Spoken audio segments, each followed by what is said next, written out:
July na po, no? Bilis ng panahon. Nangalahati na po ang taon. Sino po dito ang nakaramdam ng kapaguran? Meron po ba? Sa lumipas na 6 na buwan, sa kalahating taon, ano na po? Kumusta na po ang bawat isa sa atin? Still standing strong. Amen. Sa kabila ng mga lahat na nangyari sa ating buhay. Amen. Sige po, dahil ngayon po ay first Sunday of the month, may bago po tayong tema.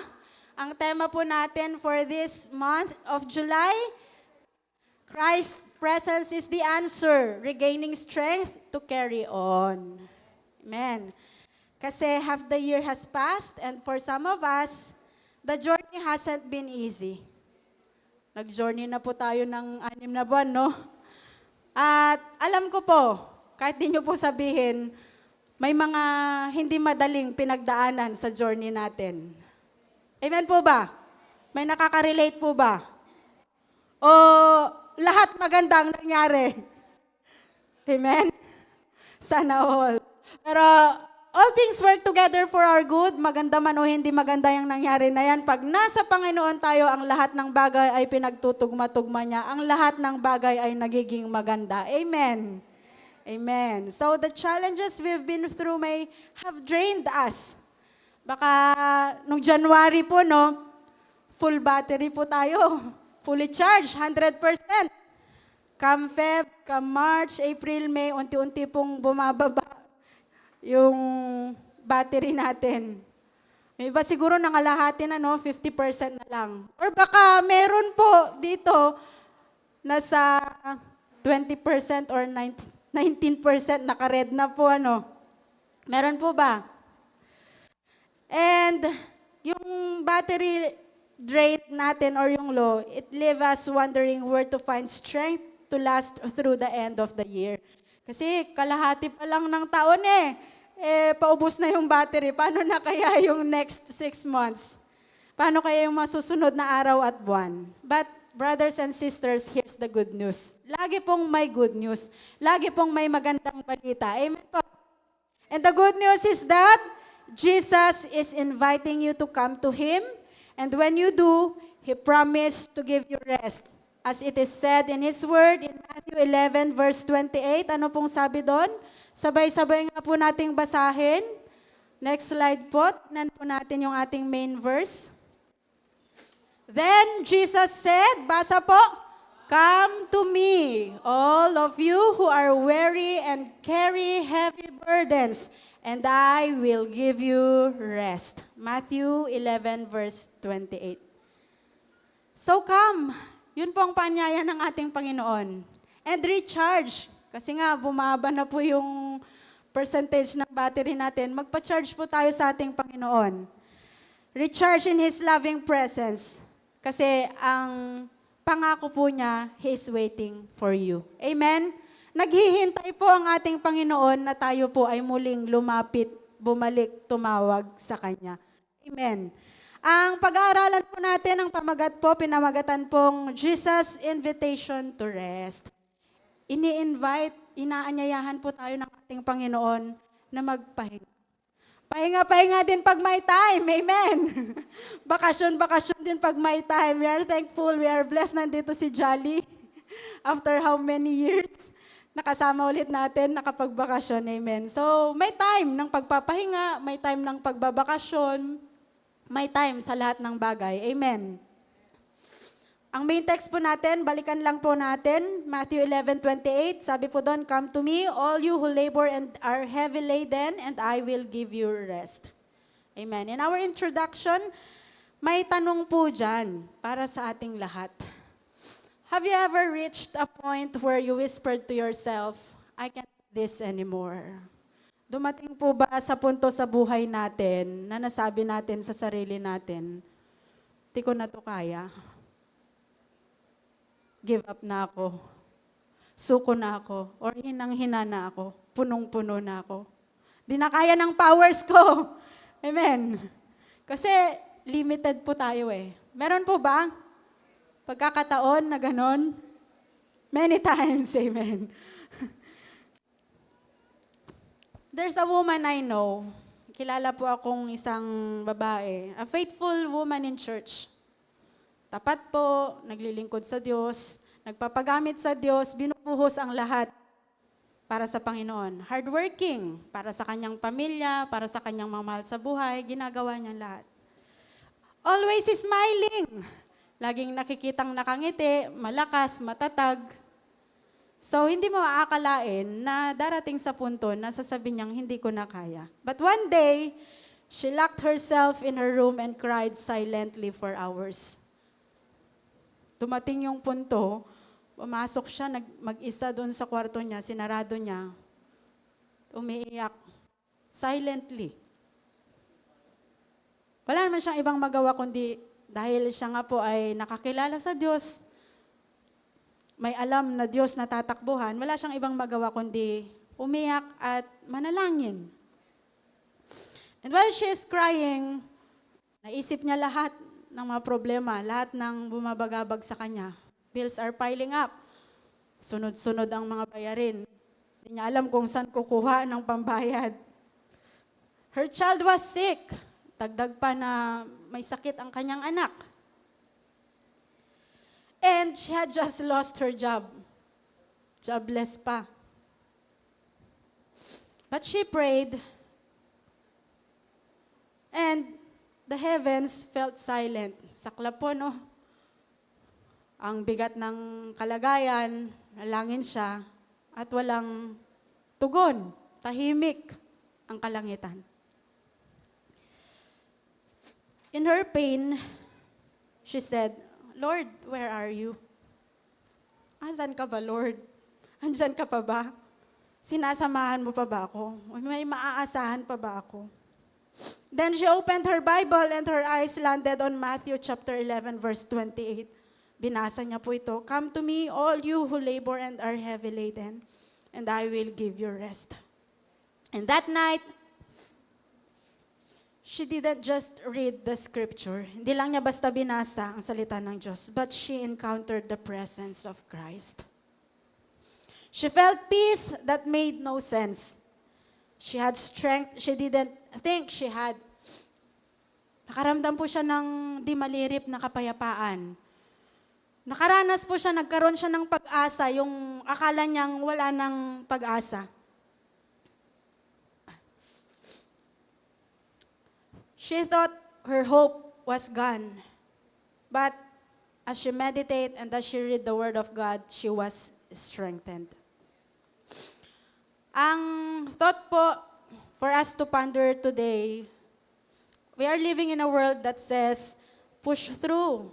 Sige lang, go on lang. Magpakatatag ka, hide your weakness, wag mong ipakita ang iyong kahinaan. Yan po ang sinasabi ng mundo, yan po ang encouragement ng mundo. But Jesus says something different. Ano pong sinasabi ni Jesus? Come to me. Huwag kang mahiyang sabihin ang iyong kahinaan. Huwag kang mahiyang sabihin ang iyong mga problema at pinagdadaanan sa Panginoon. Today, brothers and sisters, you might be smiling outside but struggling inside. Tingnan nga po natin yung ating mga katabi. Nakangiti po ba? Amen. Kasi pag sabi kong nakangiti po ba, biglang ngumiti, no? Amen. Pero hindi natin alam, behind those smiles, may mga struggles. You might feel weary, unseen, exhausted. Pero Christ's presence is not far. Hindi po malayo ang presensya ng Diyos. His presence is the answer. And in Him, you will find the strength to carry on. Amen? Kaya, patuloy lang kapatid, tapikin mo nga po yung nasa yung tabi. Patuloy lang sa Lord. Amen. Magpalakas lang tayo sa Lord. Amen. Amen. Sige po, dumako po tayo sa pag-aaral. Unang punto po, the reality of our burdens. They are real. No matter how we hide it, totoo po na may mga burdens tayo. Totoo po na may mga dala-dala tayo. Kahit hindi mo sabihin, kahit hindi mo ikwento, only you and God knows it. And they're real. Ang sabi po sa Matthew 11:28, di ba? Come to me, all you who labor and are heavy laden. Tingnan po natin yung picture, grabe no? Ganyan po kaya kabigat yung burden natin, yung dala-dala natin? Maybe. Or kung hindi man, at may dala-dala po tayo. Or kung ganyan man, only you and God knows. Pero one thing is for sure, you can give it to God. Amen. At tutulungan po tayo ng Diyos. Explanation. The truth is, we all face seasons of weariness. Ano-ano po itong mga season na to? Be it physically, emotionally, mentally, or spiritually. Meron po talagang mga bumabagabag sa atin. Physically, nandyan yung dumarating tayo sa panghihina, katawan. Bumibigay yung katawan, nagkakasakit, naapektuhan yung kalusugan. Emotionally, sometimes we are in pain. Minsan di natin masabi sa iba, di nila alam, pero we are in pain, deep within. Mentally, ang daming bumabagabag sa ating mga isip. And spiritually, minsan naaapektuhan yung ating spiritual life. Nahirapan po tayong mag-devotion, nahirapan po tayong hilain yung sarili natin na lumapit sa Diyos. You know, life becomes overwhelming kasi nandyan yung mga financial struggles. Hello? Nandyan yung family problems. Minsan may hindi pagkakaunawaan sa mag-asawa, sa magulang sa anak. Or minsan nagkakaunawaan naman, maayos naman ang relasyon sa pamilya, pero sadyang may mga problemang darating pang pamilya. Hindi ko na po tatanungin no, kung ano yung mga problema nyo. Pero meron, bawat isa sa atin. May mga struggles sa family. May mga kailangang malutas, kailangang masolusyonan. Nagre-reflect po kami ni Brother Joel, no? May 3 po kaming anak, maliliit pa. Sabi namin, marami pa tayong kakaining bigas sa pagpapalaki ng mga anak. Yung hirap po ng pagpapalaki, hindi lamang po yun sa financial struggle. Andyan yung paano mo imomold yung character nila, iba-iba po ang katangian nila. May mga, bawat isa ay may kanya-kanyang nakikita kang, sabihin na natin yung problema. Pero, andyan naman ang Lord. Recently nga po, na-share namin no, yung struggle namin doon sa pangalawang anak. At hindi po biro. Parang kwento lamang siya pagpapakinggan mo, no? Pero kapag nandun ka sa sitwasyon, alam niyo po yung everyday struggle na kapag bibihisan mo na siya o papaliguin mo na ay ayaw niya, pero yung ayaw mong gawin ay magagawa mo. Kahit ayaw mong paluin o kung ano man, hanggang mamaya, ikaw na mismo yung affected, yung anger mo, yung mga ganong everyday scenario. Ayaw mo namang pahintuin kasi sabi mo, sayang naman yung 1 taon. Bang hindi mo alam kung paano mo i-go through. Pero one thing is for sure, sa lahat ng struggle natin, as we commit and as we entrust it to God, mayroong gagawin ang Diyos. Amen. Ang declaration nga po namin, kasi lagi naman po niyang pinagpipray eh. Pag magpipray siya, sana Lord, pagising ko, papasok na ako, bigyan mo ko ng kalakasan. Kinabukasan, same scenario, nabubulabog po yung mga kapitbahay, kilala na siyang ganun. Pero yun nga, as we declare, alam namin may gagawin ng Lord. Sabi na, sana bukas, pag ano niya, gusto na niyang pumasok. Amen. Pero may gagawin ng Lord, alam po namin. And it's one way na ginagamit din ng kaaway na i-test din kami, no? Yung patience namin, how we react sa mga sitwasyon. So yun, marami po tayong mga struggle, marami po tayong mga problema. Iba-iba po yung mga problema natin sa pamilya natin. Health issues. Sino po dito nakakaranas ng panghihina ng katawan? Ministry burnout. Marating din po tayo sa puntong ganyan, ano? But praise God, He gives us the strength to go on. Hindi niya hahayaan na mahinto po tayo sa paglilingkod sa Diyos. May naaral ko po ito, muli ko pong naalala, no? Na-share ko na dumating ako sa puntong parang tatayo ka na lamang para lang magawa mo out of obligation. Hindi na yung tatayo ka dahil mahal mo ang Diyos. Ibibigay mo yung best mo dahil ito ay para sa Diyos. Pero dumating po sa punto na, paano ba may raraos? Pagtapos mong tumayo, ay salamat, natapos. At dadating na naman ang Sunday, paano na naman kaya ang tatayo? Na hindi na po nakakapagbigay kaluguran sa Diyos. But praise God, God is a God of many chances. Lagi pong may pagkakataon na muling makapaglingkod at bumalik sa Diyos. Amen. Ako natutuwa at nabibless po ako noon. Nakikita ko yung mga kapatiran. Some still remains strong standing. Yung iba na hinto, pero nakakatuwa po na sa kabila ng sila'y huminto, dumating ang pagkakataon na muling bumalik sa Lord. At kapag nagkukwentuhan po kami, Brother Joel, nakaka-bless no, na nakakatuwa na muli siyang maglilingkod sa Lord, muli niyang ipapagamit yung kanyang buhay. Amen. But yun nga po, may mga problema po kasi tayong pinagdadaanan, dumarating sa mga ganyang bagay.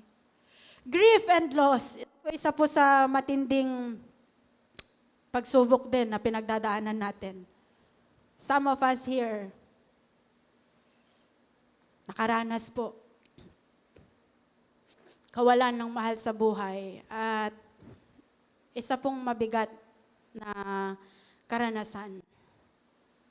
Pero hindi po natin hahayaan ng mga ganitong bagay. Yun po yung magpahinto sa atin.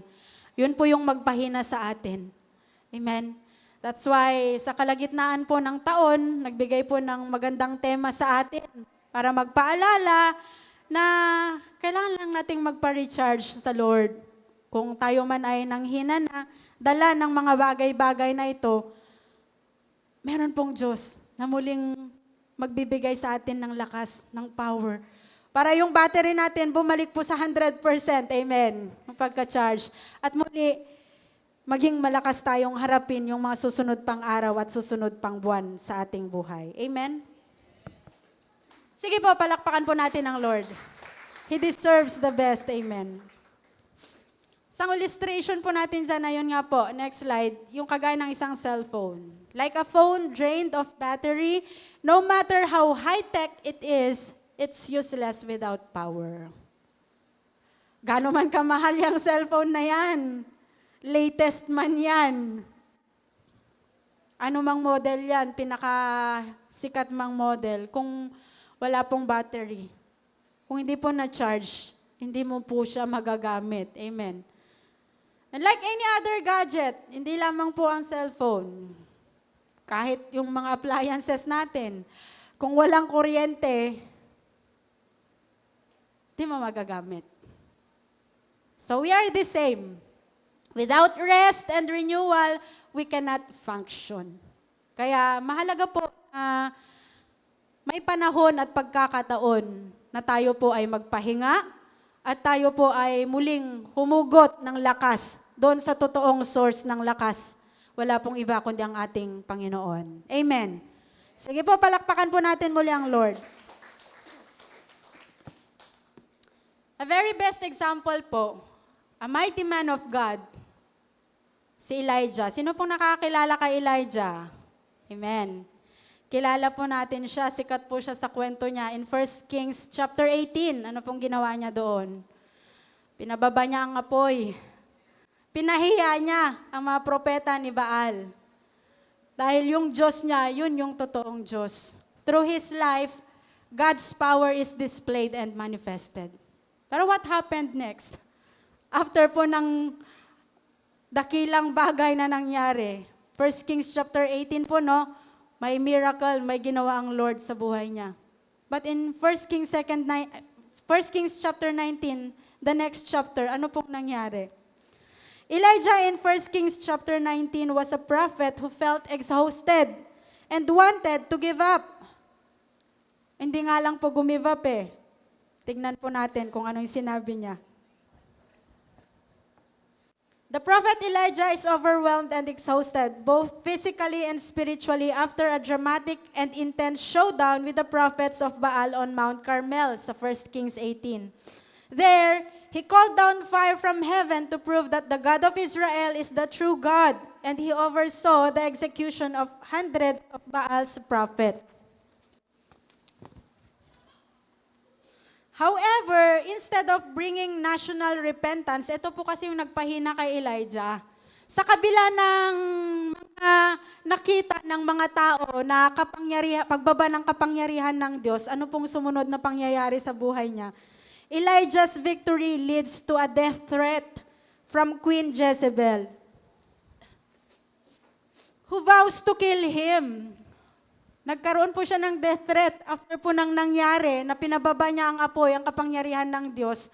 Si Queen Jezebel gusto po siyang ipapatay. Terrified, dahil natakot po si Elijah, what happened? Elijah flees into the wilderness. Tumakbo po siya. Naglayas po siya, umalis po siya, lumayo po siya doon sa lugar na yon. Emotionally and mentally broken. He travels a day's journey into the desert. He sits under a broom tree and prays that he might die. Ano po ito po, no? Isang dakilang, great man of God, dumating po sa punto na nalangin siya, Lord! Paraphrasing po, no? Sana mamatay na lang ako. Ganun po yung prayer ni Elijah. Can you imagine a mighty man of God after doing a great thing? Of course, through God, no, sa pamamagitan ng Diyos, may dakilang bagay na nangyari. After that, natakot po siya dahil gusto po siyang ipapatay. Ano pong panalangin niya? Sana mamatay na lang ako, Lord. Hello?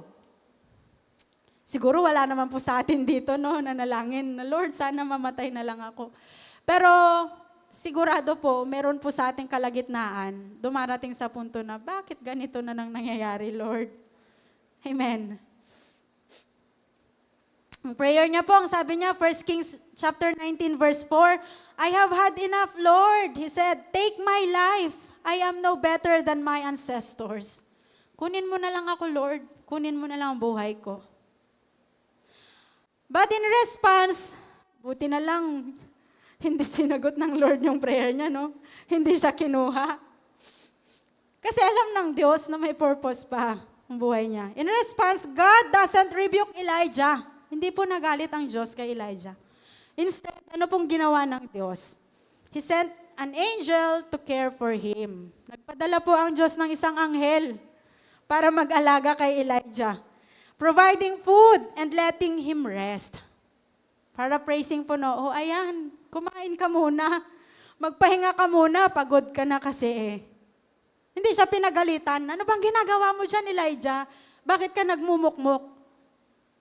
Bakit ka nagpipray ng ganyan? Di mo ba nakita yung ginawa ko sa'yo? Hindi po ganon. Amen. When we come to a point na para bang ayaw na nating magpatuloy, nakakalimutan na natin yung mga magagandang bagay na ginawa ng Diyos, ang Diyos po, hindi po naninisi sa atin. Amen. Hindi po nanunumbat, hindi po nagagalit. But He gently whispers, anak, nakikita ko, pagod ka na nga. Halika nga dito. Magpahinga ka nga muna. Papalakasin kita. Amen. Amen. Palakpakan na po natin ang Lord. Strengthened, dahil nga po, pinagpahinga siya ng angel of the Lord, yung sinend ng Lord na angel, napalakas po muli siya, kumain siya. So Elijah travels another 40 days and nights to Mount Horeb or Mount Sinai, where he encountered God. Not in a wind, not in a fire, not in an earthquake, but in a gentle whisper. Mahinahon po ang Diyos na nangusap sa kanya. Showing that God often works in quiet, unexpected ways. This story highlights how even great spiritual leaders can feel despair. Hindi po tayo exempted, no? Kahit nga itong mga mighty men of God ay nadi-despair, nadi-drain, nangihina. Tayo pa kaya? So, dumarating din po talaga tayo sa puntong ganun. But, it was also displayed on how God's response is one of a care, reassurance, and renewed purpose. Kapag dumarating po tayo sa punto na, yun nga, nangihina, nahihinto, nandyan po yung pagtapik ng Lord, nandyan po yung pagpapaalala, anak, bangon ka muli. Magpatuloy ka muli. papalakasin kita. Bibigyan kita ng strength para makapagpatuloy. Amen. Amen. So today, God is assuring us, God is reassuring unto us na sa past 6 months, kung tayo man ay nakaramdam ng panghihina, bibigyan muli tayo ng Diyos ng lakas para masustain. Makarating tayo sa December at maitawid natin ang taon na to na matagumpay. Amen! Palakpakan po natin ang Lord. Greater things are yet to come. Greater things are still to be done sa buhay natin. Hindi pa tapos ang Diyos sa atin. Hindi pa tapos ang taon. Magpalakas po tayo. Tapusin po natin ang taon na ito na matagumpay, malakas, staying strong in the Lord. Amen? Amen. Pangalawang punto po, although our burdens are real, Christ's invitation to rest and renewal is also real. Pagamat may mga burdens po tayo, merong Diyos na nag-i-invite sa atin na magpahinga at magpa-renew ng kalakasan. In Matthew 11:28, sa main verse natin, balikan lang po natin, sabi niya doon, "Come to me." Kanino daw po tayo lalapit? Kanino po? Sa Lord, kay Jesus, kay God. Amen. Hindi po sa kung kani-kanino. Hindi po sa kung saan-saan. Minsan po kasi namamali tayo eh. Pag napapagod, nanghihina, imbis na pa-recharge kay Lord, dito nga muna ako. Wag na nga muna akong mag-church. Wag na nga muna akong mag-pray.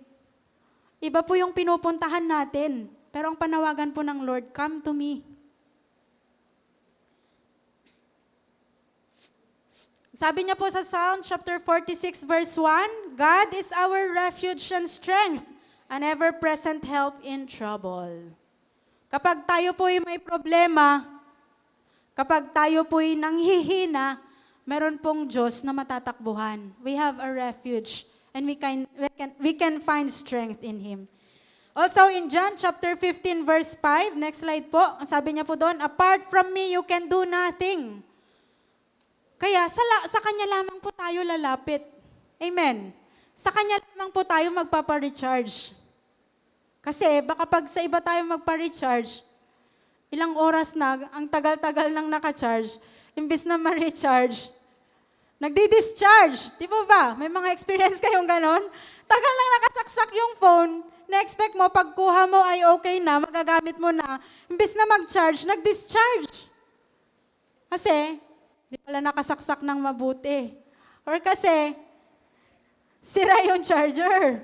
Or kasi, hindi compatible. Kasi kung ano-anong charger ang ginagamit, nawala yung tamang charger. Hello. Minsan, pero nga ng charger mo. Tapos, hindi ma-recharge kasi nga, hindi compatible. Same also with us. Huwag na po tayong gumamit ng mga ibang way para mag-recharge. Doon na po tayo sa totoong nagbibigay ng kalakasan. Kasi apart from Him, we can do nothing. Amen. Sabi po dito, Jesus doesn't just offer relief. Hindi lamang po basta-bastang relief ang ino-offer niya. He also offers relationship. Diba, ang sarap po nun, yung relasyon natin sa ating Panginoon. He doesn't say, come to religion or come to rituals, but He says, come to me. His presence refreshes the soul. When we draw near to Him, we find peace that passeth understanding.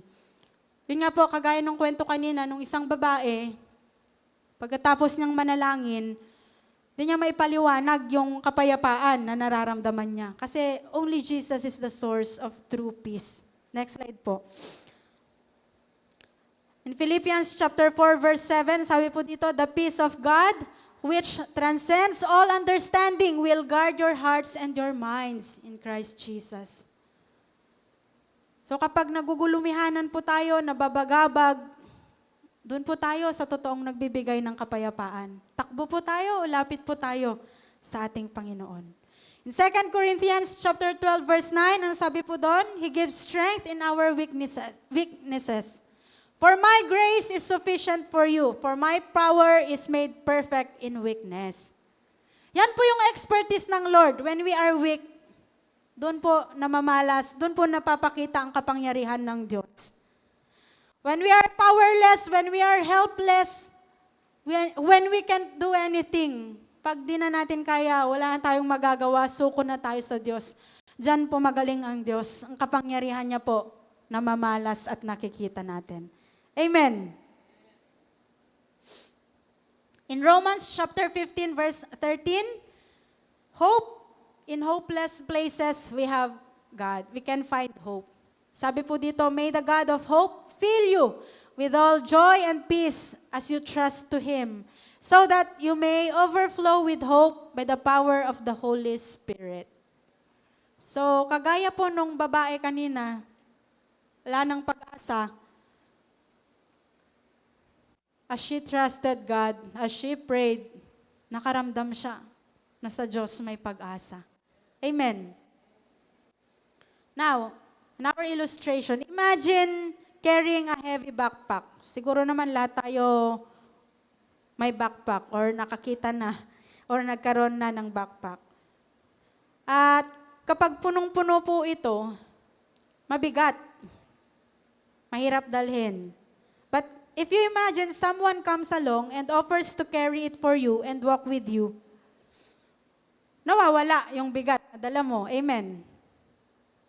So, ganun po yung ginawa ni Jesus. He doesn't always remove the journey, but He lightens the load. Amen. As we go along, as we journey, bahagi na rin po kasi ng buhay natin. Hindi po sa bawat araw ay masaya. Hindi po laging on top tayo. Hindi po laging victorious. Hindi po laging masaya, masigla. May mga pagkakataon po talaga na may mga problema. Pero ang pangako po ni Jesus, He will walk with us. He will help us carry the burden. And He will walk with us. Amen? Amen. Pangatlong punto po, Christ's power to restore strength. Bagamat nagdi-deplete or bumabagsak, bumababa po yung kalakasan natin, may kapangyarihan po ang Diyos na i-restore ito. In Matthew 11:28, babalik at babalik po tayo sa ating main text. Ang sabi po dito, and I will give you rest. Sino po magbibigay ng kapahingahan? Si Jesus. So, ang panawagan niya, come to me and I will give you rest. In Isaiah chapter 40, verse 29 to 31, sabi po dito, He gives strength to the weary and increase the power of the weak. Those who hope in the Lord will renew their strength. Kaya sa Diyos lamang po tayo umasa, magtiwala, magkaroon ng pag-asa. Amen. Rest in Christ is not just sleep. Pag tinatawag po na tayo ng Diyos, halika anak, magpahinga ka, hindi po basta matulog lang. But when He calls us to rest, nire-restore niya po yung ating kalakasan. There's renewed strength, renewed purpose, and spiritual power to keep going. His presence revive us. Yung dating nanghihina, dating nalulugmok, pinapalakas po ng Diyos. At inaanyayahan niya na magpatuloy. Meron po akong nabasa na testimony ng isang single mother. So, mag-isa po siya sa buhay na tinataguyod ang kanyang anak. Dumating po sa punto, she was at the verge of giving up. Kasi nga, sobrang hirap na po. Hirapan na siya financially, di na niya kayang itaguyod kanyang anak. At marami pang mga problema at pagsubok ang dumarating. Due to work stress, nahirapan siya, nakaramdam siya ng loneliness, emptiness. Alam mo yun, yung feeling na ako na lang ba ang magtataguyod nito? Kung wala na akong kakampi, walang ibang tutulong sa akin. One Sunday, sa pag-attend niya po ng church, narinig niya po itong verse, Matthew 11:28. And she cried in prayer. While the pastor is ministering, grabe po siyang na-minister, umiiyak po siya. She surrendered everything to Jesus and she felt an overwhelming peace. Nung isinuko niya lahat kay Jesus, nakaranas po siya ng kapayapaan. That week, syempre nung nakapakinig siya, things didn't magically change. Hindi po, nung sinurrender niya ay parang magic na nabago ang ihip ng hangin. Hindi po ganon. Pero, her heart did. Ang nagkaroon po ng instant change ay ang kanyang puso. Hindi man instant na nabago yung kanyang sitwasyon na mahirap, pero yung puso niya, nagkaroon ng pagbabago. Nagkaroon ng lakas ng loob, nagkaroon ng kapayapaan, nagkaroon ng pag-asa na magpatuloy sa buhay sa kabila na siya ay mag-isa. She found strength to continue trusting Jesus daily, and the rest is history. Day to day na buhay niya, unti-unti, from glory to glory, binago ng Lord ang kanyang sitwasyon, hanggang sa naging malakas, matatag na babae, a woman of God, nagpapatuloy, naglilingkod sa Diyos. Amen. Palakpakan po natin ang Lord. Now, having known this, no, burden is real, may mga burden, but Jesus is inviting us to come because Jesus has the power to restore our strength. Ano naman po yung response natin? Pang-apat po na punto, our response should be to come to Him daily. Kung nais po nating makagain ng kalakasan, renewed strength, it is a daily experience. And it is a daily invitation from the Lord to come to Him. Lamentations chapter 3, verse 22 to 23, God's faithfulness, God's goodness, God's mercy are new every morning. Amen? Napakasarap po na sa bawat umaga, sa bawat paggising natin, tapat ang Diyos. Diba, napakasarap po yung magising ka ng umaga, humihinga ka pa. May lakas ka pa. May pagkakataon ka pa na maranasan ang mga magaganda at mabubuting bagay na gagawin ng Diyos sa'yo sa araw na yun. Amen? So, ang paglapit po sa ating Panginoon, it is a daily experience. Morning by morning, every day, we come to Jesus. This is our response. Kung gusto po nating manatiling malakas, makapagpatuloy, lumapit po tayo sa Diyos every day. Practical steps, very practical po itong mga to, pero ito po yung kailangan natin. Amen. Come to Him in prayer, number 1. Be honest with your burdens. Minsan po kasi ay tinatago natin or minsan we are in denial. May mga burdens po tayo, may mga problema po tayo, but we tend to deny them. Hindi, wala yan. Okay lang yan. Pero durog ka na pala. Ang Diyos po, He's so much willing to hear your prayers. He's so much willing to answer you. He's so much willing to listen. Ready ka lang sabihin sa Kanya. Every day, we surrender to Him by prayer, by praying to Him. Lord, ito po ang kalagayan ko. Bahala ka na po. Nilalatag ko po sa iyong paanan. Pangalawa po, come to Him in worship. Because praise lifts heaviness. Kapag tayo po ay nabibigatan, kapag tayo po ay dumaranas ng problema, ito po yung pagkakataon na the more we come to God in worship.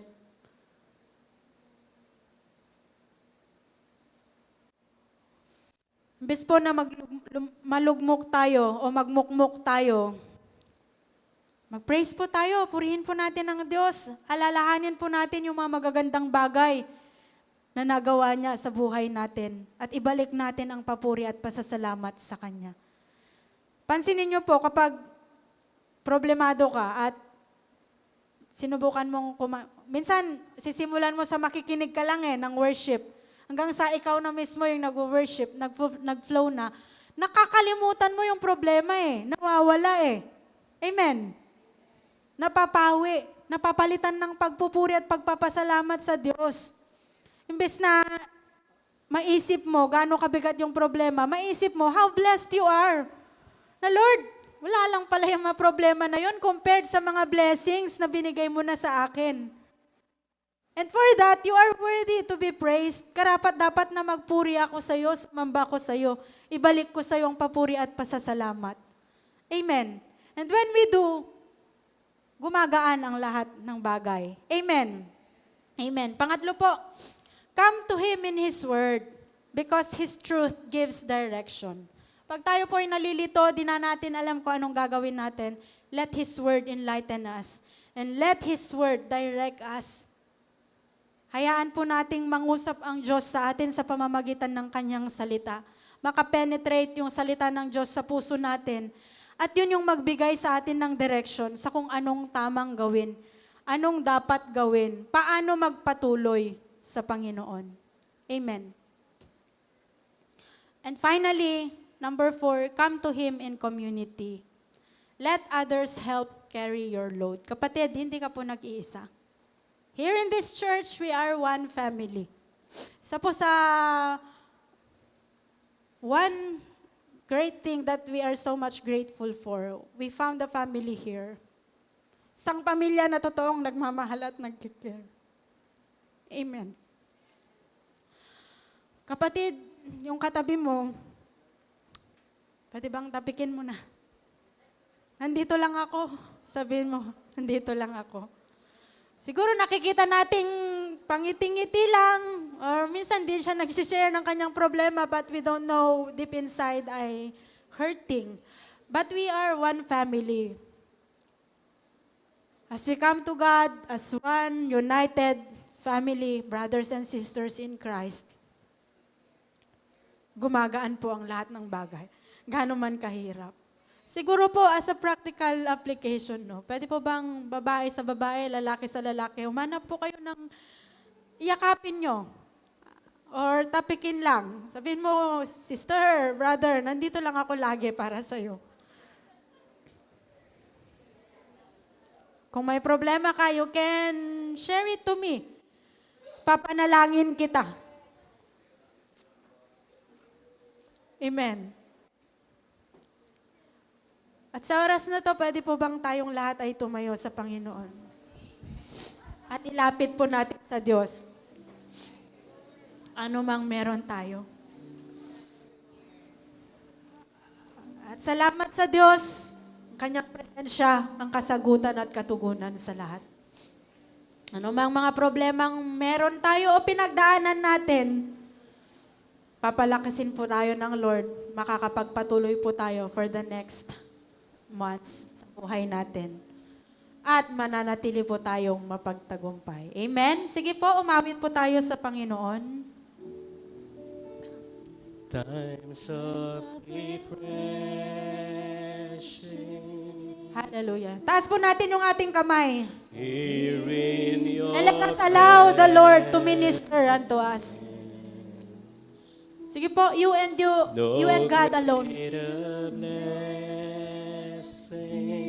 Tell it to God. Ano yung pinagdadaanan mo? Ano yung sitwasyon mo? And allow God to fill you with His peace. My soul is Allow God to restore you. Habang nakapikit, mataas ang iyong kamay sa Diyos. Talk to God. There's no greater joy than being. Hallelujah. Sing it again. Times of refreshing. Times of refreshing. Yes, Lord. We are here. Here in your Refresh us, Lord. presence. Hallelujah. No greater Panginoon, kami po ay nanghihina. Palakasin mo po kami. than being. Kami po ay nalulungkot. Aliwin mo po kami, Panginoon. My soul is restored. Kami po ay nahihirapan.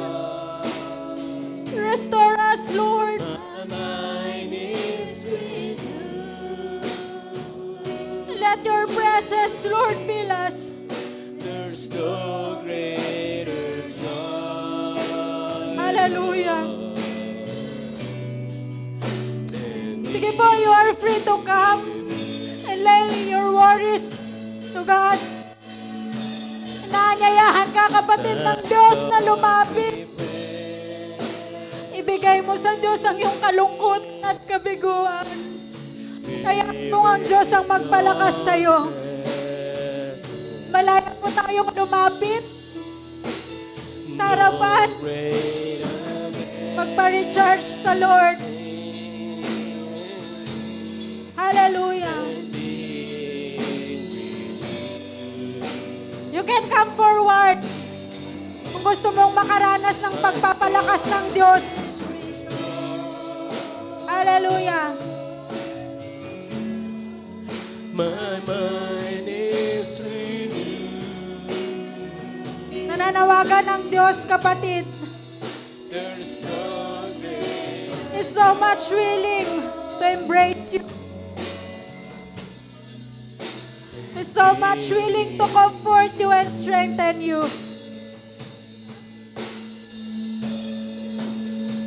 Times of refreshing. Hallelujah. Hallelujah.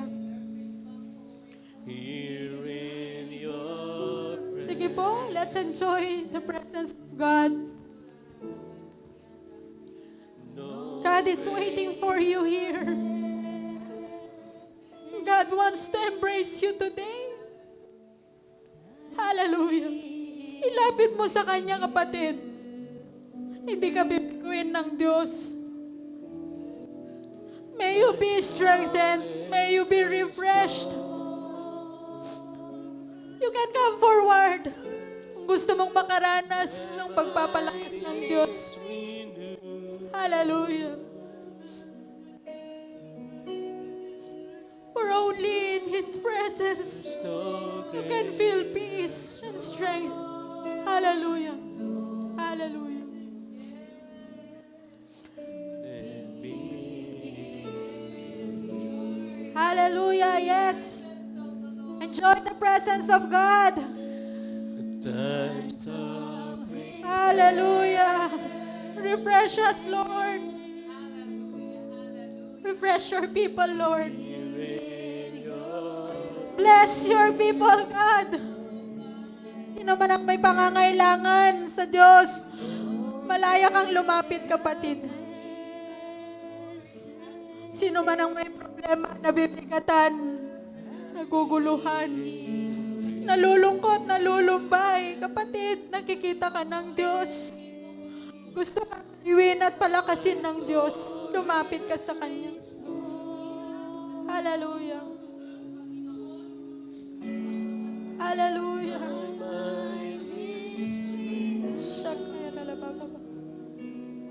Linger in the presence of God. Allow God to comfort you. Hallelujah. Allow His touch to strengthen you. Hallelujah. my soul is restored. My soul. Sige po, lahat tayo taas natin ang ating kamay. And let's declare this song. My mind is renewed. Hallelujah. There is no greater joy. Hallelujah.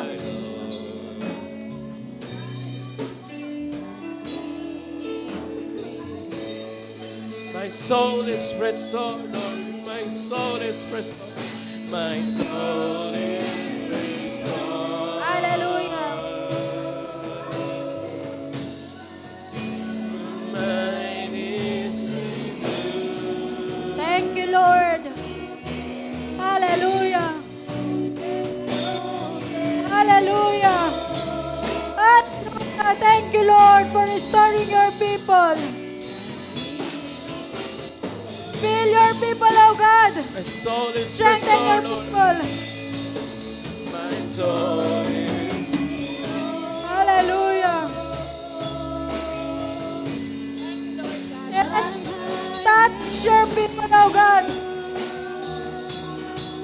pong lalagpasan, O Diyos. Papalakasin mo,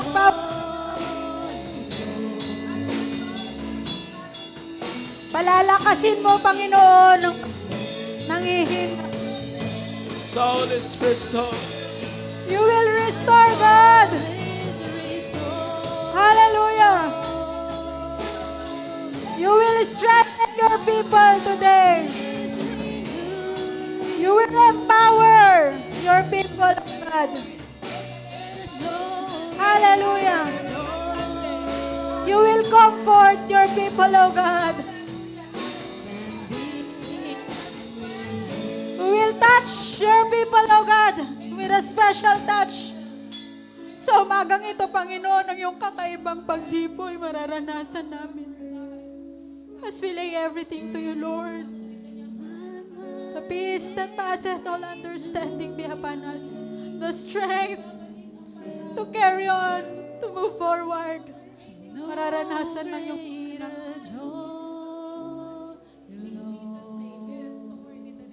Hallelujah. Hallelujah.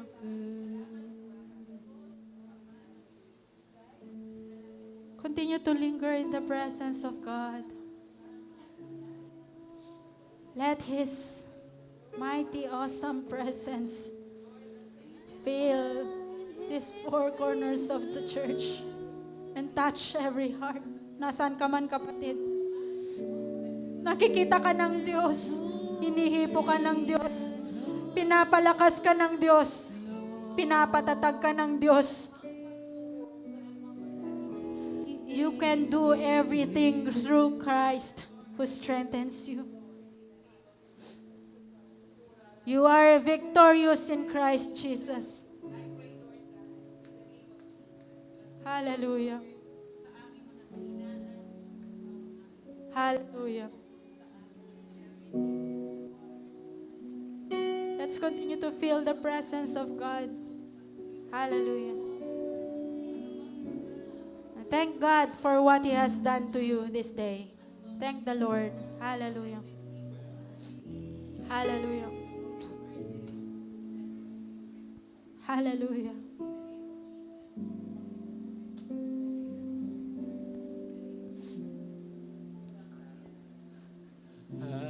Hide me now.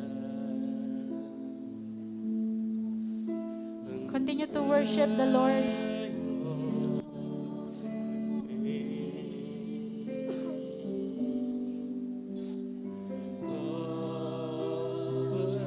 Yes, Lord. Within your mighty hand, when you Sige po, taas natin ang ating kamay. Hallelujah. And worship the Lord.